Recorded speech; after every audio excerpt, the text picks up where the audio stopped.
Postal ballot বিতর্কে রাজনীতিতে উত্তাপ, ভিডিও ভাইরাল ও ধানের শীষ প্রতীকের অবস্থা নিয়ে উদ্বিগ্ন বিএনপি। অভিযোগ উড়িয়ে দিল জামাত, বাহরাইনে কমিটি না থাকার দাবি। এক একটা বাসায় 200-300 করে ব্যালট পাওয়া যাচ্ছে, কোথাও কোথাও জব্দ করা হচ্ছে, কোথাও কোথাও এখনই ভোটিং শুরু হয়ে গেছে, যেটা 22 তারিখে হওয়ার কথা। একটি নির্দিষ্ট রাজনৈতিক দলের পক্ষে হয়ে কিছু কিছু এখানে কাজ হয়েছে। যেখানে আমার দলের কমিটি নাই, রাজনৈতিক নেতা হওয়ার তো প্রশ্নই ওঠে না। নির্বাচন কমিশন সেরকম কোনো পদ্ধতি অনুসরণ করেন, সে অনুযায়ী যদি সিরিয়াল উনি করে থাকেন, এখানে আপত্তি করার কিছু নাই। পোস্টাল ব্যালটের স্বচ্ছতা নিশ্চিতে কঠোর ইসি, অনিয়মে কোনো দলের সংশ্লিষ্টতা পেলে ব্যবস্থার হুঁশিয়ারি। কোনো অবস্থাতেই কোনো ধরনের ছাড় দেওয়া হবে না যদি কাউকে পাওয়া যায় এটার সাথে সম্পর্কিত। আপনি কোনো রাজনৈতিক দল সমর্থন করেন বিধায় আপনি 5টা ভোট সংগ্রহ করে দিবেন, আমরা বলে দিয়েছি ক্রিমিনাল চার্জ আনা হবে তার বিরুদ্ধে। দেখছিলেন প্রধান শিরোনাম। রাতের সময় সঙ্গে আছি আমি গোলাম রাব্বি। এবার অন্যান্য শীর্ষ সংবাদ। দেশে ফিরে প্রথমবার প্রধান উপদেষ্টার সঙ্গে বৈঠকে বিএনপি চেয়ারম্যান। যমুনায় সপরিবারের সৌজন্য সাক্ষাৎ করছেন তারেক রহমান।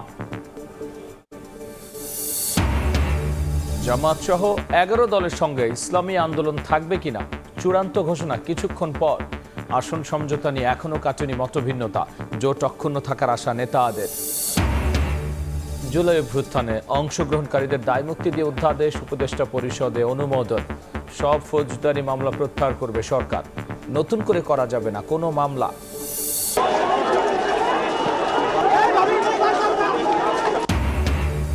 সায়েন্স ল্যাবে ঢাকা কলেজ ও ঢাকা বিশ্ববিদ্যালয়ের শিক্ষার্থীদের মধ্যে উত্তেজনা।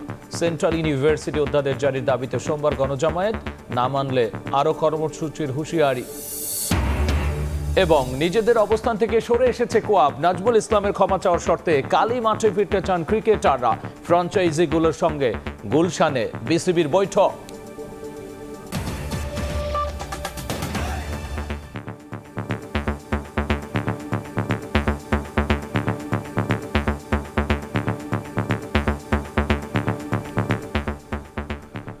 শুরুতেই 11 দলের সংবাদ সম্মেলনের খবর। রাজধানী ডিপ্লোমা ইঞ্জিনিয়ার্স ইনস্টিটিউশনে 11 দলীয় জোটের আসন সমঝোতা নিয়ে যৌথ সংবাদ সম্মেলন চলছে। আমরা সরাসরি যুক্ত হচ্ছি ওই সম্মেলনে। অতীতের মতো কোনো নির্বাচনী ইঞ্জিনিয়ারিং আমরা দেখতে চাই না, এবং আসলে আমরা একবারই এটা বরদাস্ত করব না ইনশাআল্লাহ। যে কোনো ধরনের কারচুপি, ভোট ডাকাতি এবং ভোট ইঞ্জিনিয়ারিং এর বিরুদ্ধে, ম্যানুভারিং এর বিরুদ্ধে আমাদের অবস্থান হবে স্পষ্ট। এদেশের যে যুব সমাজ 3টা নির্বাচনে ভোট দেওয়ার বয়স হওয়া সত্ত্বেও একটা ভোটও দিতে পারল না, আমরা তাদের ভোটটা নিশ্চিত করতে চাই। যুব সমাজ, তোমাদের ভোট তোমরা দেওয়ার জন্য ঘর থেকে বের হয়ে আসবা এবং তোমাদের ভোটের হিসাব নিয়ে তোমরা ঘরে ফিরবা। আমরা তোমাদের সাথে থাকবো ইনশাআল্লাহ। এই প্রত্যাশা আমাদের যে ঐক্যটি, সেই ঐক্য গঠনে বিভিন্নভাবে অনেকের বিশাল অবদান আছে। আমরা তাদের সকলের অবদানকে অত্যন্ত শ্রদ্ধার সাথে স্মরণ করি, বিশেষভাবে স্মরণ করি 47, 71, 24 সহ জাতির টার্নিং পয়েন্ট, জাতির জন্য যারা জীবন দিয়েছেন তাদেরকে, যারা লড়াই করে আহত হয়েছেন তাদেরকে, এবং যারা বিজয় ছিনিয়ে এনেছেন দফায় দফায় তাদেরকে। আমরা সকলের প্রতি শ্রদ্ধাশীল, আমরা সকলের প্রতি কৃতজ্ঞ, আমরা সকলের ঋণ পরিশোধ করতে চাই। একটা নতুন বাংলাদেশ গড়ার মাধ্যমেই ঋণ পরিশোধ করতে চাই, যেই দেশটা হবে আধিপত্যবাদের কবল থেকে মুক্ত, ফ্যাসিবাদের কবল থেকে মুক্ত। এই দুই যন্ত্রণা থেকে মুক্ত একটা নতুন বাংলাদেশ যেন আল্লাহ তাআলা আমাদেরকে দান করে। আমরা লড়ে যাব ইনশাআল্লাহ, আপনারা আমাদের সাথে থাকবেন। সাংবাদিক বন্ধুগণ, আমাদের এই কথাগুলো আপনারা জাতির কাছে পৌঁছে দেবেন। আপনারা কষ্ট করে এখানে এসেছেন, আমরা সকলের প্রতি শ্রদ্ধা নিবেদন করছি। আজকের এই মুহূর্তে বিশেষভাবে মনে পড়ছে আমাদের বিপ্লবী সহযোদ্ধা হাদির কথা, শরীফ উসমান বিন হাদির কথা। সে ছিল বাংলাদেশের জনগণের জীবন্ত কণ্ঠ। সে নিজেই ছিল একটা বিপ্লব, একটা বিপ্লবের আইকন। তাকে কারা হত্যা করেছে জনগণ তা বুঝে। আমরা তার বিচার চাই। তার বিচারটা যদি জনগণ দেখতে পায়, তাহলে জাতির জন্য জীবন উৎসর্গ করতে আরো অনেকেই এগিয়ে আসবে, দায়িত্ব নিবে, ঝুঁকি নিবে, বিপ্লবী হয়ে উঠবে। কিন্তু এই বিচারকে যদি ধামা চাপা দেওয়া হয়, তাহলে এদেশে বিপ্লবীর জন্ম হবে না। অতএব হাদির বিচার সহ এরকম বিপ্লবীদের বিচার আমাদের বড়ই প্রয়োজন। আপনারা সবাই ভালো থাকবেন। আল্লাহ তাআলা আমাদের দেশের প্রতি রহম করুন, শান্তির ফয়সালা দান করুন। আগামী 12 ফেব্রুয়ারির নির্বাচনটা জনগণের আকাঙ্ক্ষার নির্বাচনে, সুষ্ঠু নির্বাচনে পরিণত হোক এবং সেই সুষ্ঠু নির্বাচনের মধ্য দিয়ে একটি সোনালী সমাজ বিনির্মাণের নূতন চাপটা রচনা হোক।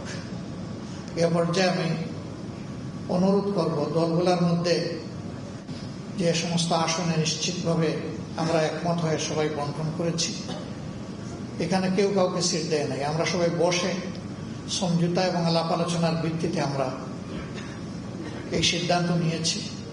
আগেই বলা হয়েছে যে এই সিদ্ধান্তের পরে যাকে যেখানে দেওয়া হয়েছে তারা আমাদের 11 দলের এবং প্রত্যাশার দেশবাসীর ক্যান্ডিডেট। আমরা তাদের পাশে থাকব, বিজয়ের জন্য একসাথে লড়াই করব এবং প্রিয় দেশবাসীকে আমাদের পাশে দাঁড়ানোর জন্য আহ্বান জানাব। তো এ পর্যায়ে আপনাদেরকে তা অবহিত করছেন বাংলাদেশ জামাত ইসলামের নায়েবে আমির। 11 দলীয় জোটের আসন সমঝোতা নিয়ে যৌথ সংবাদ সম্মেলন চলছে, সেখানে কথা বলছিলেন জামাত আমির। আমরা সরাসরি সংযুক্ত ছিলাম সেখানে। আর এই সম্মেলনের সবশেষ জানতে যুক্ত থাকুন সময় টেলিভিশনের ফেসবুক পেজে। এদিকে পোস্টাল ব্যালট বিতর্কে রাজনীতির মাঠে উত্তাপ। ব্যালটে ধানের শীষ প্রতীকের অবস্থান ও বিভিন্ন দেশে একের পর এক ভিডিও ভাইরাল নিয়ে উদ্বিগ্ন বিএনপি। এ নিয়ে ইসিকে ব্যাখ্যা দেওয়ার আহ্বান জানিয়েছেন দলটির নেতারা। ইসি একটি বিশেষ দলের পক্ষে কাজ করছে বলে অভিযোগ তাদের। অন্যদিকে বিএনপির অভিযোগ উড়িয়ে দিয়ে মিথ্যাচারের পাল্টা অভিযোগ তুলেছে জামাত। বাহরাইনে দলের কোনো কমিটি না থাকার দাবিও করেছে দলটির নেতারা। পোস্টাল ব্যালট নিয়ে কারসাজির চেষ্টা হলে কঠোর ব্যবস্থার হুঁশিয়ারি দিয়েছে নির্বাচন কমিশন। বাহরাইন, ওমানের পর এবার কুয়েতে কয়েকজন প্রবাসী বাংলাদেশির হাতে পোস্টাল ব্যালটের একটি ভিডিও অনলাইনে ছড়িয়ে পড়েছে। এ নিয়ে রাজনীতির মাঠে চলছে তুমুল বিতর্ক। একের পর এক দেশে পোস্টাল ব্যালটের ভিডিও ভাইরাল নিয়ে উদ্বিগ্ন বিএনপি। এছাড়া পোস্টাল ব্যালটে ধানের শীষ প্রতীকের অবস্থান নিয়েও আপত্তি জানিয়েছে দলটি। এরই ধারাবাহিকতায় বৃহস্পতিবার নির্বাচন কমিশনে সিএসি AM নাসির উদ্দিনের সঙ্গে বৈঠক করতে যান বিএনপির স্থায়ী কমিটির সদস্য সালাউদ্দিন আহমেদের নেতৃত্বে প্রতিনিধি দল। পরে সাংবাদিকদের ব্রিফিংয়ে তিনি বলেন, প্রবাসে কোথাও কোথাও কয়েকশো পোস্টাল ব্যালট পাওয়া যাচ্ছে। এ নিয়ে একটি দলের কর্মকাণ্ডে ক্ষতিগ্রস্ত বিএনপি। দ্রুত সমাধানের দাবি জানিয়ে বলেন, দেশে ব্যবহৃত পোস্টাল ব্যালটে প্রার্থীর নাম ও ছবি ব্যবহার করতে হবে। এক একটা বাসায় 200-300 করে ব্যালট পাওয়া যাচ্ছে, কোথাও কোথাও জব্দ করা হচ্ছে, কোথাও কোথাও এখনই ভোটিং শুরু হয়ে গেছে, যেটা 22 তারিখে হওয়ার কথা। যেহেতু বাংলাদেশে প্রবাসীদের ভোটদানের এই নিয়মটা এই প্রথম এক্সারসাইজ হচ্ছে, এখানে কিছু ভুলভ্রান্তি থাকতে পারতো, তবে যে ভুলভ্রান্তিটা হচ্ছে এখানে আমরা ভিক্টিমাইজড, আমরা ক্ষতিগ্রস্ত হচ্ছি এবং একটি নির্দিষ্ট রাজনৈতিক দলের পক্ষ হয়ে কিছু কিছু এখানে কাজ হয়েছে বলে আমাদের ধারণা এবং সেটা প্রকাশিত হয়েছে। বিকালে নির্বাচন কমিশনে যান জামায়াতের সহকারী সেক্রেটারি জেনারেল হামিদুর রহমান আজাদের নেতৃত্বে একটি প্রতিনিধি দল। সিএসসির সঙ্গে বৈঠক শেষে সাংবাদিকদের তিনি জানান, জামায়াতের বিরুদ্ধে পোস্টাল ব্যালট নিয়ে করা অভিযোগ সম্পূর্ণ মিথ্যা। বাহরাইনে দলের কোনো কমিটি না থাকার দাবি করেন তিনি। বাহরাইন এমন একটা দেশ যে দেশে কোনো রাজনৈতিক দলের শাখা তাদের দেশের আইন সাপোর্ট করে না, এলাও করে না। 2 নম্বর হচ্ছে বাংলাদেশের নির্বাচনী আইন আরবি অনুযায়ী রাজনৈতিক দলের নিবন্ধনের যে শর্তাবলী আছে, বিদেশের রাজনৈতিক দলের কোনো শাখা থাকতে পারবে না। আইনের প্রতি শ্রদ্ধাশীল হিসাবে আমরা অলওয়েজ এটা মেনটেন করেছি। যেখানে আমার দলের কমিটি নাই, রাজনৈতিক নেতা হওয়ার তো প্রশ্নই ওঠে না। সে উদুরপিন্দি ভোজের গাড়ি চালানোর কোনো সুযোগ নেই। পরে এ নিয়ে কথা বলেন নির্বাচন কমিশনার আবুল ফজল মোহাম্মদ সানাউল্লাহ। জানান, পোস্টাল ব্যালটে স্বচ্ছতা নিশ্চিতের তাগিদ দেওয়া হয়েছে। অনিয়মে কোনো রাজনৈতিক দল জড়িত থাকলে ছাড় দেওয়া হবে না। পোস্টাল ব্যালট নিয়ে কোনো ধরনের ছাড় কাউকে দেওয়া হবে না। কেউ যেন না ভাবেন যে নির্বাচন কমিশন ঘুমাচ্ছে আর আপনারা যা ইচ্ছা তাই করবেন। দুঃখিত, this is not going to happen. নির্বাচন কমিশনের ষষ্ঠ দিনে 104টি আপিল শুনানিতে মঞ্জুর হয়েছে 60টি, নামঞ্জুর 34 এবং পেন্ডিং রাখা হয়েছে 10টি। শাহিন আলম, সময় সংবাদ, ঢাকা। এসব বিষয় নিয়ে বিস্তৃত আলোচনার জন্য স্টুডিওতে যুক্ত হয়েছেন সহকর্মী ফারুক ভে রবিন। যাচ্ছি তার কাছে। রবিন, আমরা যদি আলোচনায় আসি, রিপোর্টে দেখলাম যে পোস্টাল ব্যালট নিয়ে এখন কিন্তু বিতর্ক চলছে। সেক্ষেত্রে সবশেষ কি খবর আসলে? এই বিষয়ে কিন্তু আবার কথা বলেছে বিভিন্ন দল, আবার একই সাথে নির্বাচন কমিশন।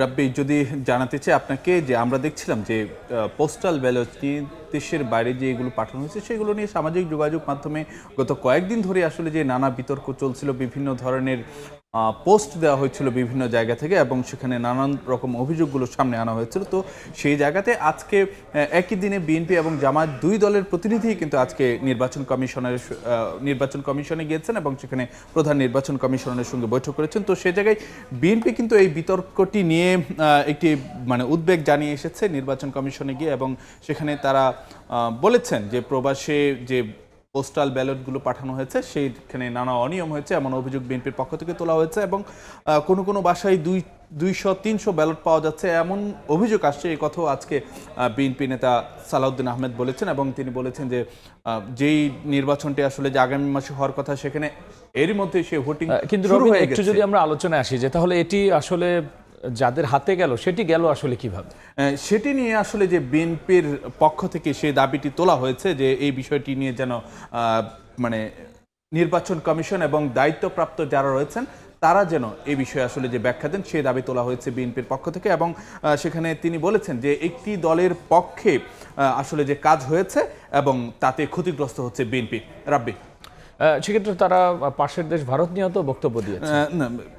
একটি বিষয় যদি বলা যায় সেই রকম কোনো বক্তব্য আজকে হয়েছে বলে নির্বাচন কমিশন, সেক্ষেত্রে জামাতের তো পোস্টাল ব্যালট নিয়ে আবার বক্তব্য আছে। জামাতের পক্ষ থেকে যেটি বলা হয়েছে যে জামাতের পক্ষ থেকে এই অভিযোগগুলো নিয়ে সাংবাদিকদের পক্ষ থেকে প্রশ্ন করা হয়েছিল। তো সেই জায়গায় জামাতের পক্ষ থেকে যে কথাটি বলা হয়েছে যে বিএনপির জায়গা থেকে যে অভিযোগগুলো তোলা হয়েছে সেগুলো মন গড়া, এবং যেভাবে ব্যালট পেপারগুলো পাঠানো হয়েছে বা পোস্টাল ব্যালট পাঠানো হয়েছে তার যৌক্তিক বলেই কিন্তু মনে করছে জামাত, অর্থাৎ সেখানে অযৌক্তিক কিছু হয়নি এমনটি জামাত মনে করে।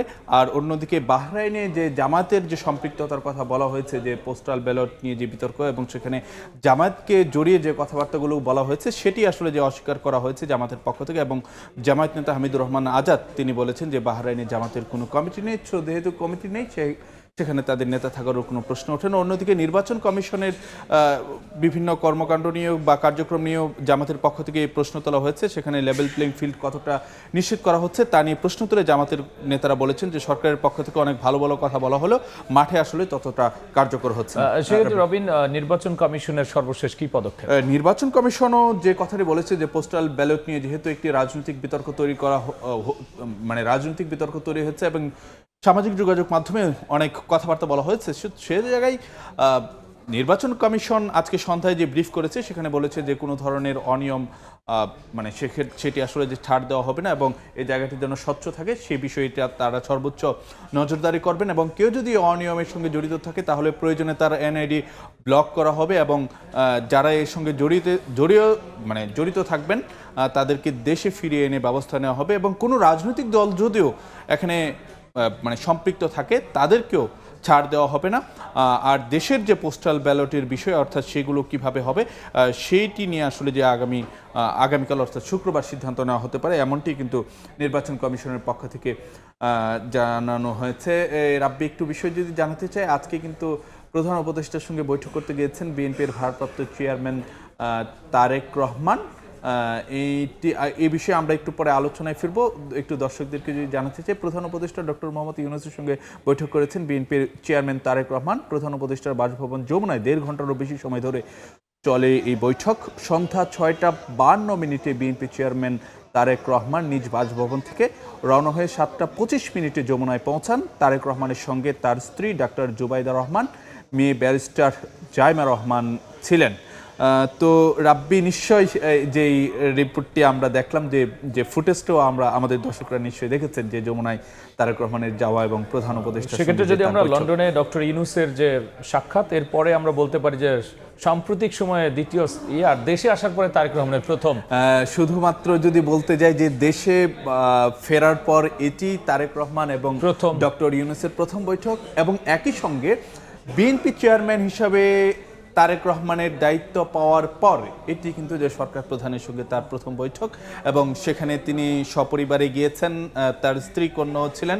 এবং একটি বিষয় আপনাদেরকে যদি জানাতে চাই, গত বছরের 13 জুন এর আগে সবশেষ বৈঠক হয়েছিল তারেক রহমান এবং ডক্টর ইউনূসের, এবং সে বৈঠকেই কিন্তু মানে অনেকটা বলা যায় ঠিক হয়েছিল, বা যদি বলতে চাই সেই বৈঠকের পরেই কিন্তু একটি যৌথ বিবৃতিতে জানানো হয়েছিল যে এই ফেব্রুয়ারিতে যে নির্বাচন হতে পারে সব প্রস্তুতি নেওয়া সাপেক্ষে। এবং সেটি আসলে যে যদি একটু গণমাধ্যম কর্মীদের দৃষ্টিতে দেখি, এটি কি আমরা সাক্ষাৎ বলবো না বৈঠক বলবো, কি বিএনপির পক্ষ থেকে কি জানানো হচ্ছে, আর এরপরে কি কোনো বিবৃতিতে আসবে কিনা হিসাবে আমরা বলতে পারি। একটি সৌজন্য সাক্ষাতের জন্যই কিন্তু বিএনপির চেয়ারম্যান তিনি গিয়েছেন যমুনায়। সেক্ষেত্রে কি এই বৈঠকের পরেও কি কোনো সংবাদ বিবৃতি আসছে বা আসবে কোনো কিছু? এখনো পর্যন্ত আমাদের কাছে সেই তথ্য নেই। যদি যা বৈঠক করা হয়ে থাকে, অর্থাৎ এখনো পর্যন্ত সেটি জানানো হয়নি যে ব্রিফ হবে কি হবে না। যদি ব্রিফ হয় তাহলে সেটি নিশ্চয়ই জানানো হবে। রাব্বি, নিশ্চয়ই এ বিষয়ে অনেকেরই হয়তো আগ্রহ আছে, কারণ একেবারে নির্বাচনের আগ মুহূর্তে একটি বড় দলের চেয়ারম্যান এবং প্রধান উপদেষ্টার সাক্ষাৎ আর বৈঠক, যেটিই বলি। রবিন, অসংখ্য ধন্যবাদ আলোচনায় যুক্ত হওয়ার জন্য। আপনাকেও ধন্যবাদ রাব্বি। নির্বাচন কমিশন একই সাথে পোস্টাল ব্যালট এবং একেবারে তারেক রহমান অর্থাৎ বিএনপির চেয়ারম্যান দেশে আসার পর প্রধান উপদেষ্টার সঙ্গে যে বৈঠক, এ বিষয়ের সবশেষ নিয়ে আমরা আলোচনায় যুক্ত ছিলাম। আলোচনায় যুক্ত হয়েছিলেন সহকর্মী ফারুক ভাইয়া রবিন। রাতের সময় আরও থাকছে। ঢাকা টাঙ্গাইল মহাসড়কে আবারও চলন্ত বাসে ধর্ষণ, এবার কলেজ ছাত্রীকে রাতভর সংঘবদ্ধ নির্যাতন, অভিযুক্ত বাস চালক সহ গ্রেফতার 3। জুলাই গণঅভ্যুত্থান দায়মুক্তি আইন অনুমোদন দিয়েছে উপদেষ্টা পরিষদ। এই দায়মুক্তি নিয়ে কেউ চ্যালেঞ্জ করলেও তা টিকবে না। বিকেলে ফরেন সার্ভিস একাডেমিতে সংবাদ সম্মেলনের কথা জানিয়েছেন আইন উপদেষ্টা আসিফ নজরুল। আইন অনুমোদন হওয়ায় জুলাই আগস্ট রাজনৈতিক প্রতিরোধের ফৌজদারির মামলা থাকলে সরকার প্রত্যাহার করবে বলেও জানিয়েছেন আইন উপদেষ্টা। সরকারি চাকরিতে কোটা পদ্ধতি বাতিলের দাবিতে আন্দোলন নানা ঘটনায় রূপ নেয় সরকার পতনের এক দফায়। রক্তক্ষয়ী আন্দোলনে শহীদ হন ১৫০০-এর বেশি ছাত্র জনতা, অঙ্গহানি আর গুরুতর আহতের সংখ্যা প্রায় ২০,০০০। শেখ হাসিনা সরকারের পতনের পর আন্দোলনে নেতৃত্ব দেয়া ছাত্রদের দাবি ছিল আন্দোলনকারীদের আইনি সুরক্ষা নিশ্চিত করতে হবে। অবশেষে আসলো সেই ঘোষণা। বৃহস্পতিবার উপদেষ্টা পরিষদের বৈঠকে জুলাই অভ্যুত্থানে অংশগ্রহণকারীদের দায় মুক্তি দিয়ে অধ্যাদেশের অনুমোদন দেয়া হয়। পরে ফরেন সার্ভিস একাডেমিতে সংবাদ সম্মেলনে আইন উপদেষ্টা জানান, এখন থেকে অভ্যুত্থানকারীদের বিরুদ্ধে নতুন করে মামলা করা যাবে না, বাতিল করা হবে আগের ফৌজদারি মামলাও। গণতান্ত্রিক শাসন ব্যবস্থা পুনরুদ্ধারের লক্ষ্যে সংগঠিত যে কার্যাবলী ছিল, সে সমস্ত কার্যাবলীর ফৌজদারি দায় দায়িত্ব থেকে জুলাই গণঅভ্যুত্থানকারীদের দায় মুক্তি দেওয়া হয়েছে। রাজনৈতিক প্রতিরোধের উদ্দেশ্যে সংগঠিত কার্যাবলীর কারণে যদি কোনো ফৌজদারি মামলা হয়ে থাকে, তাহলে সেই মামলাগুলো প্রত্যাহার করার পদক্ষেপ সরকার নিবে। গণভোটের জন্য সরকার ইতিবাচক প্রচারণা চালিয়ে যাচ্ছে বলেও জানান আইন উপদেষ্টা। গণঅভ্যুত্থানের অন্যতম প্রত্যাশা হচ্ছে সংস্কার। এখন আমরা এখানে সংস্কারের পক্ষে বলছি, গণভোটের পক্ষে যে প্রচারণা চালাচ্ছি, এটা সংস্কারের প্রতি যে আমাদের কমিটমেন্ট, সেই কমিটমেন্ট থেকে করা হয়েছে। অভ্যুত্থান চলাকালে করা মামলাগুলো রাজনৈতিক প্রতিরোধ নাকি ব্যক্তিগত আক্রোশের মানবাধিকার কমিশন তা যাচাই বাছাই করবে বলেও জানায় প্রধান উপদেষ্টার প্রেস উইং। মুরসালিন হক জুনায়েদ, সময় সংবাদ, ঢাকা। খেলার খবর, নিজেদের অবস্থান থেকে সরে এসেছে কোয়াপ। পরিচালক এম নাজমুল ইসলামের ক্ষমা চাওয়ার শর্তে কালই মাঠে ফিরতে চান ক্রিকেটাররা। এই মুহূর্তে বিপিএল ফ্র্যাঞ্চাইজিগুলোর সঙ্গে গুলশানে বৈঠক করছেন বিসিবি সভাপতি। সেখানে আছেন রিপোর্টার সাব্বির মিথুন। সরাসরি যাচ্ছি তার কাছে। বিপিএল ইতিহাসে যেমনটা ঘটেনি আসলে তেমনটাই ঘটলো আজকে এবং সেই অবিশ্বাস্য একটা দিনের পরে এখন আসলে বিসিবি ফ্র্যাঞ্চাইজি মালিকদের সঙ্গে বৈঠকে বসেছেন এবং আমরা যতটুকু জানতে পেরেছি বিসিবির বেশ কিছু নির্ভরযোগ্য সূত্র যেমনটা দাবি করেছে যে ক্রিকেটাররা আজকে যে ধরনের আচরণ করেছে কিংবা নাজমুল ইসলামকে সরিয়ে দেওয়ার পরেও যে তারা মাঠে যায়নি এমন একটা বিব্রতকর পরিস্থিতি তৈরির পরে তারা কিন্তু চাচ্ছে চলতি বিপিএলটা স্থগিত করতে এবং সেই সিদ্ধান্তটা জানিয়ে দিতেই কিন্তু ফ্র্যাঞ্চাইজি মালিকদের সঙ্গে তারা এখন বৈঠকে বসেছে। এখানে বিসিবি পরিচালক থেকে শুরু করে ফ্র্যাঞ্চাইজি মালিক এবং ফ্র্যাঞ্চাইজি সংশ্লিষ্ট কর্মকর্তারা কিন্তু এখানে উপস্থিত হয়েছেন। রাত 8টা নাগাদ এই বৈঠক শুরু হয়েছে। বিসিবি হয়তো এই বৈঠক শেষে আনুষ্ঠানিক একটা বিবৃতি দিবে, হয়তোবা বিপিএলটি স্থগিত হয়ে যাবে কিংবা ক্রিকেটাররা যেমনটা জানিয়েছেন যে তারা আসলে খেলতে রাজি, তবে দুটো যে শর্ত দেওয়া হয়েছে নাজমুল ইসলামকে প্রকাশ্যে ক্ষমা চাওয়া এবং নাজমুল ইসলামকে পরিচালক থেকে অব্যাহতি দেওয়ার জন্য সবগুলো প্রক্রিয়া চলমান রাখা, এই দুটি শর্ত মানে তারা ক্রিকেট খেলতে রাজি, তাহলে আসলে শুক্রবারে কিন্তু সেই ম্যাচগুলো মাঠে গড়াতে পারে। যদিও বা আজকের ম্যাচগুলো আবারও মাঠে গড়াতে হবে এবং বিপিএল এর আগে কোয়ালিফায়ার পর্বের আগে শুধুমাত্র একটা দিনই অর্থাৎ 18 তারিখ কিন্তু শুধুমাত্র গ্যাপ রয়েছে, সেই দিনেই সেই ম্যাচগুলো আয়োজন করার বিকল্প নেই। যদিও বা কোয়ালিফায়ার আগের দিন কেন এই দলগুলো আর একবার মাঠে নামবে কিংবা পরপর 2 দিনে কেন দুটো ম্যাচ খেলবে সেটাও কিন্তু একটা বড় প্রশ্নের জন্ম দিচ্ছে। সব মিলিয়ে আসলে চলতি বিপিএল এর ভবিষ্যৎটা একেবারেই অনিশ্চিত এবং যেমনটা আসলে কখনো ঘটেনি অর্থাৎ বিপিএল এর মাঝপথে এসে বিপিএল স্থগিত হয়ে যাওয়ার ঘটনা, তেমনটাই কিন্তু আসলে ঘটতে যাচ্ছে এবং আমিনুল ইসলাম বোর্ড এই কিন্তু শুধুমাত্র এই বিপিএল এর সমস্যা সংকট সমাধান করছেন এমনটা নয়। আপনারা যেমনটা জানেন আইসিসি থেকে টি20 বিশ্বকাপ খেলার ভেন্যু চেঞ্জ করার জন্য যে প্রক্রিয়া চলমান সেটার জন্য কিন্তু বোর্ডের একটা ব্যস্ত সময় কাটছে। সব মিলিয়ে ক্রিকেটারদের যখন আজকে সেই ক্রিকেট বর্জনের যে ঘোষণা সেটা কিন্তু বিসিবিকে নতুনভাবে চাপে ফেলেছে। এখন দেখার বিষয় বিপিএল এর ভাগ্যে কি ঘটে এবং আইসিসি থেকে আসলে বিশ্বকাপ নিয়ে বাংলাদেশের ভাগ্য কোথায় নির্ধারিত করা হয়। আমার কাছে বিসিবি যে গুলশানের অফিস সেই কার্যালয় থেকে এখন পর্যন্ত এই ছিল সব শেষ। আমরা সরাসরি ছিলাম বিসিবির গুলশান অফিসে। রাতের সময় আরও থাকছে। বাংলাদেশ ও 75টি দেশের অভিবাসী ভিসা প্রক্রিয়া স্থগিতের সিদ্ধান্ত যুক্তরাষ্ট্রের 21 জানুয়ারি থেকে কার্যকর। সরকারি সুবিধার উপর নির্ভরশীলতা ঠেকাতে এই পদক্ষেপ। রাজধানীর সায়েন্স ল্যাবে 7 কলেজের শিক্ষার্থীদের আন্দোলনে হঠাৎ উত্তেজনা। ঢাকা বিশ্ববিদ্যালয়ের শিক্ষার্থীদের সঙ্গে হয় বাকবিতণ্ডা, হাতাহাতি, ভাঙচুর করা হয় ঢাকা বিশ্ববিদ্যালয়ের একটি বাস। সেন্ট্রাল ইউনিভার্সিটি অধ্যাদেশ জারির দাবিতে সোমবার গণজামায়াতের ঘোষণা দিয়ে প্রায় 5 ঘন্টা পর সড়ক ছাড়েন শিক্ষার্থীরা।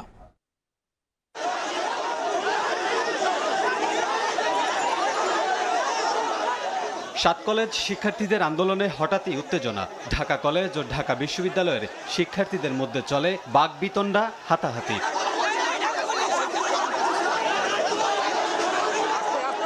ঢাকা বিশ্ববিদ্যালয়ের শিক্ষার্থীদের বহনকারী একটি বাস সায়েন্স ল্যাব অতিক্রমের সময় শুরু হয় উত্তেজনা। এক পর্যায়ে দুই পক্ষের মধ্যে হাতাহাতি হয়, ভাঙচুর করা হয় ঢাকা বিশ্ববিদ্যালয়ের বাসটি।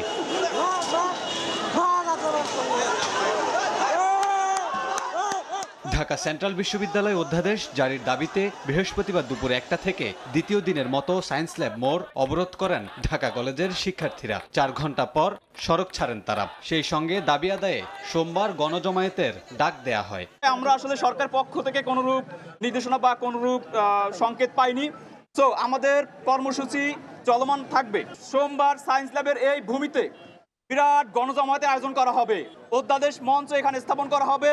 এদিকে শিক্ষার্থীদের সায়েন্স ল্যাব অবরোধে চরম ভোগান্তিতে পড়েন সাধারণ পথচারী। ঘন্টার পর ঘন্টা অপেক্ষায় বিরক্ত হয়ে পড়েন যাত্রীরা। কোনো কিছু হইলেই রাস্তা বন্ধ। এই যে জনগণের যে ভোগান্তি, এই ভোগান্তিগুলো কেউ চিন্তা করে না। মানুষ তো পুরো অসহায়, তাদের কাছে জিম্বি। আমি মাদ্রাসা বোর্ডে যাব কিন্তু যেতে পারি নাই, আবার আমার হোটেলে ফিরে যেতে হচ্ছে। এই যে আমি ব্যবসায়ী, আমি মাল নিয়ে যাচ্ছি, আমি নিউ মার্কেট, এখান থেকে অল্প একটু দূরত্ব, যেতে পারছি না। কি হয়েছে বাস আর যাবে না, এখান থেকে ঘুরে যাবে বাস। কি হয়েছে ওদিকে রাস্তা বলো, তাই টাকা ফেরত দেওয়া দিয়ে নিয়ে বাসের ভিতরে প্রচুর মারামারি। 2 ঘন্টা ধরে এখানে বসে আছি, ও সিক ফিল করছে, আমিও সিক ফিল করতেছি। এখন কখন বাসায় যেতে পারবো না জানি না। আপনারা আন্দোলন করবেন, বাট আন্দোলনের করার আগে আপনাকে তো জনগণের ভোগান্তি কতটুকু হচ্ছে এটাও তো বিবেচনা করা লাগবে। সবশেষ গেল বছরের ডিসেম্বর মাসে একই দাবিতে 7 কলেজের শিক্ষার্থীরা আন্দোলন করেন।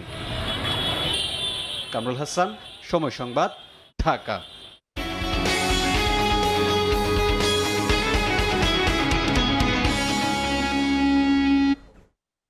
2 বছরের মধ্যে 5 ব্যাংকের আমানতকারীরা টাকা ফেরত পেতে শুরু করবেন বলে জানিয়েছেন বাংলাদেশ ব্যাংকের গভর্নর। আন্তর্জাতিক নিয়ম মেনে 2 বছরের আমানতে কোনো মুনাফা পাবেন না বলেও জানান তিনি। তবে ভুয়া অডিটের মাধ্যমে ব্যাংকগুলোকে লাভজনক দেখানো অডিটররাও ছাড় পাবে না। একীভূত হওয়া 5 ব্যাংক যেন এক একটি শূন্যের উপর দাঁড়িয়ে। ব্যাংকগুলোর অডিট প্রতিবেদন বলছে, গত কয়েক বছর ভুয়া তথ্য দিয়ে লাভজনক দেখানো ব্যাংকগুলো ছিল মূলত অন্তঃসার শূন্য। 5 ব্যাংকে আমানতকারীদের প্রায় 1,42,000 কোটি টাকার জমার বিপরীতে ঋণ রয়েছে 1,93,000 কোটি টাকা, যার বড় অংশই ব্যাংকে ফেরানো প্রায় অসম্ভব। এমন বাস্তবতায় ভুয়া অডিট রিপোর্ট দেয়া ঋণদাতা কর্মকর্তা ও অডিটরদের উপর চটেছে বাংলাদেশ ব্যাংক। অডিটরদের নাম উল্লেখ করে শাস্তি চেয়ে মন্ত্রণালয়ে পাঠানো হয়েছে নাম। আমরা অলরেডি তাদেরকে আইডেন্টিফাই করেছি, আমরা অর্থ মন্ত্রণালয়ে আমরা তাদের নাম পাঠিয়েছি, তাদেরকে আমরা প্রপোজ করেছি শাস্তির ব্যবস্থা করার জন্য। এখনই বলবো না কোন শাস্তি, ভালোই শাস্তি। বৃহস্পতিবার সন্ধ্যায় সংবাদ সম্মেলনে গভর্নর জানান, শরিয়াহ বোর্ডের সঙ্গে সভার সিদ্ধান্ত অনুযায়ী 2024-25 সালে ব্যাংকগুলো লোকসানে থাকায় শরিয়াহ আইন অনুযায়ী কোনো মুনাফা পাবেন না আমানতকারীরা। একই সাথে আগামী 2 বছরের মধ্যে সম্পূর্ণ আমানত ফেরত দেওয়ার প্রক্রিয়া শুরুর বিষয়েও আশাবাদ জানান গভর্নর। এখন থেকে যে টাকা জমা হচ্ছে 1 তারিখের পর থেকে, সেই টাকার উপর কিন্তু কোনো বিধিনিষেধ নাই। নতুন আমানতের পুরোপুরি অর্থই তারা ফেরত দিতে পারবে, পুরনো আমানতের অর্থ 2 বছরের মধ্যেই সম্পূর্ণভাবে তারা ফেরত দিতে পাবেন।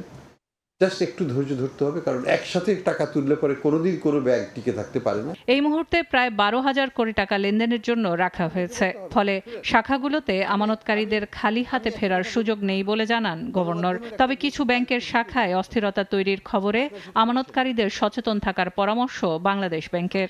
কোন branch will take them to trust, because সবার কাছে আমি বলি, আমাদের 12,000 কোটি টাকা নিয়ে আমরা বসে আছি। সেলিয়া সুলতানা, সময় সংবাদ, ঢাকা। স্বাধীনতা মানুষের অধিকার প্রতিষ্ঠায় বেগম খালেদা জিয়ার ত্যাগ অনস্বীকার্য বলে মন্তব্য করেছেন ঢাকা 6 আসনের বিএনপি মনোনীত প্রার্থী ইশরাক হোসেন। রাজধানীর ওয়ারী থানার 38 নম্বর ওয়ার্ড যুবদলের যুগ্ম আহ্বায়ক হাফিজ আব্দুর রহমানের উদ্যোগে সাবেক প্রধানমন্ত্রী বেগম খালেদা জিয়ার মাগফিরাত কামনায় দোয়া মাহফিলে তিনি কথা বলেন। বাংলাদেশের স্বাধীনতা মানুষের অধিকার প্রতিষ্ঠায় বেগম জিয়ার ত্যাগ অনস্বীকার্য জানিয়ে অন্যায় ও জুলুমের বিরুদ্ধে প্রতিবাদে তিনি কোটি কোটি যুবককে সংগঠিত অনুপ্রাণিত করছেন বলেও মন্তব্য করেন ইঞ্জিনিয়ার ইশরাক হোসেন।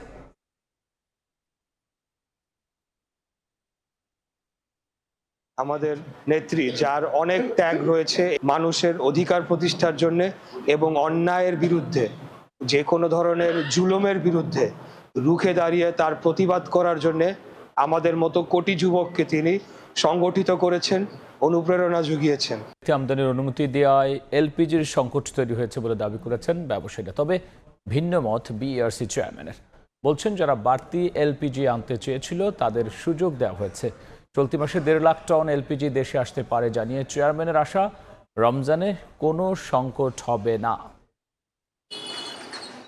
এলপি গ্যাসের দাম ও সরবরাহ উভয় ক্ষেত্রেই গত কয়েকদিন ধরেই চলছে চরম নৈরাজ্য। নির্ধারিত দামের প্রায় দ্বিগুণ টাকায়ও অনেক জায়গায় মিলছে না এই জ্বালানি। বৃহস্পতিবার রাজধানীর সিরডাপ মিলনায়তনে এলপিজি বাজার নিয়ন্ত্রণ চ্যালেঞ্জ বিষয়ক সেমিনারে উঠে আসে সাম্প্রতিক বাজার পরিস্থিতিও।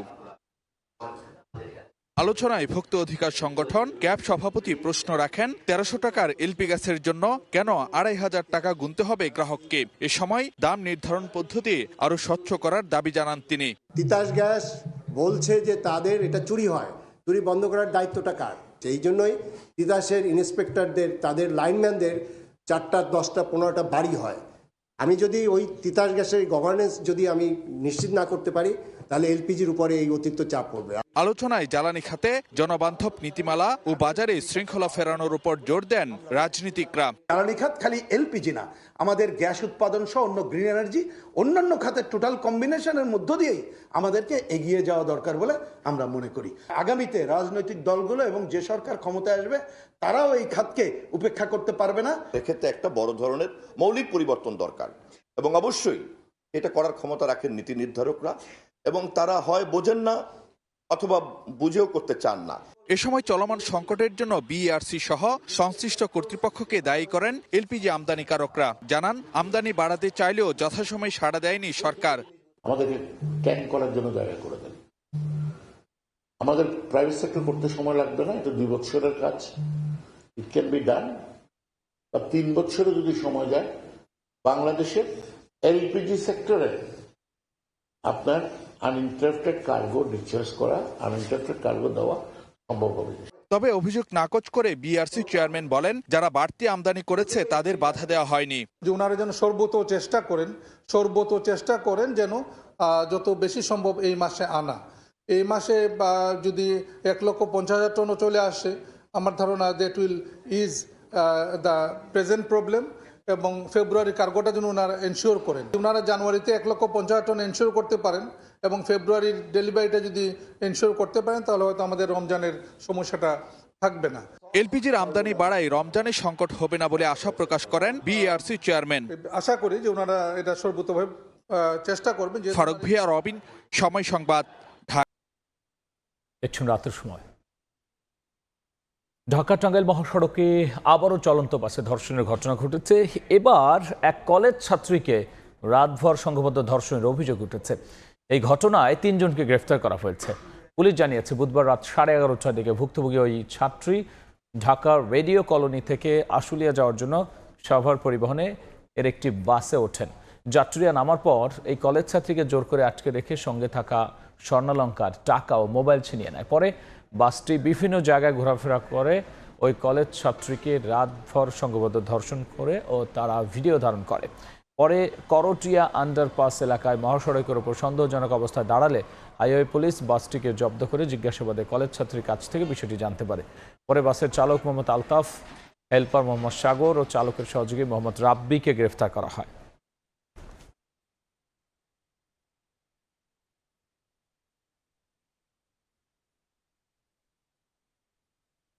এই ঘটনার সাথে জড়িত 3 জনকে গ্রেপ্তার করি এবং যে বাসটিতে তারা ছিল এই বাস আমাদের হেফাজতে নেই। এই সংক্রান্তে একটি মামলা রুজু প্রক্রিয়াধীন। রাতের সময় বাংলাদেশ সহ 75টি দেশের জন্য অভিবাসী ভিসা কার্যক্রম সাময়িকভাবে স্থগিত করার সিদ্ধান্ত নিয়েছে যুক্তরাষ্ট্র। ফক্স নিউজের এক প্রতিবেদনে বলা হয়েছে, 21 জানুয়ারি থেকে এটি কার্যকর হবে। পরবর্তী নির্দেশ না দেওয়া পর্যন্ত স্থগিতাদেশ বহাল থাকবে। মূলত পাবলিক চার্জ বা সরকারি সুবিধার উপর নির্ভরশীলতা ঠেকাতেই ট্রাম্প প্রশাসনের এই কঠোর অবস্থান। যুক্তরাষ্ট্র থেকে হাসানুজ্জামান সাকির রিপোর্ট।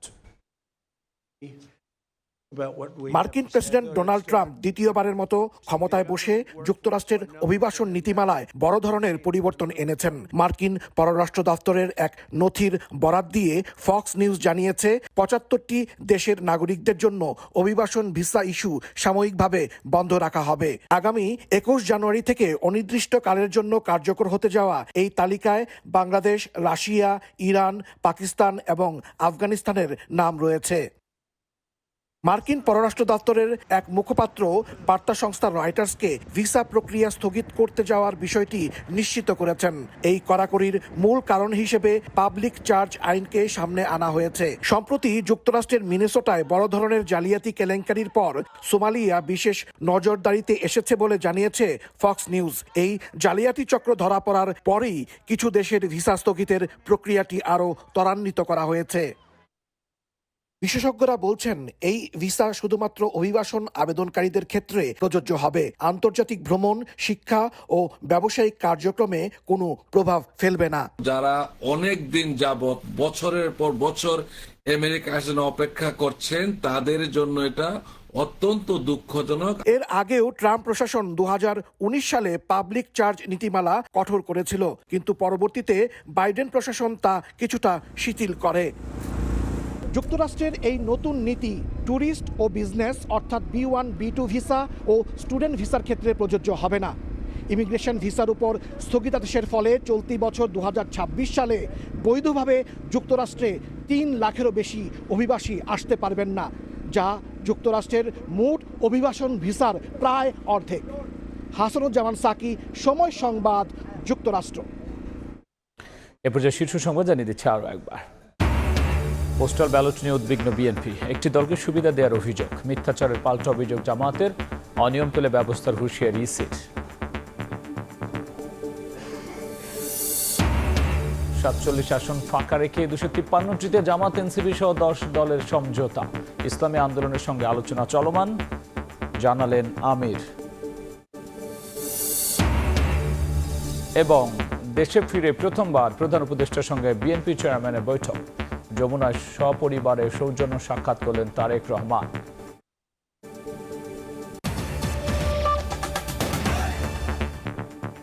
এই ছিল রাতের সময়।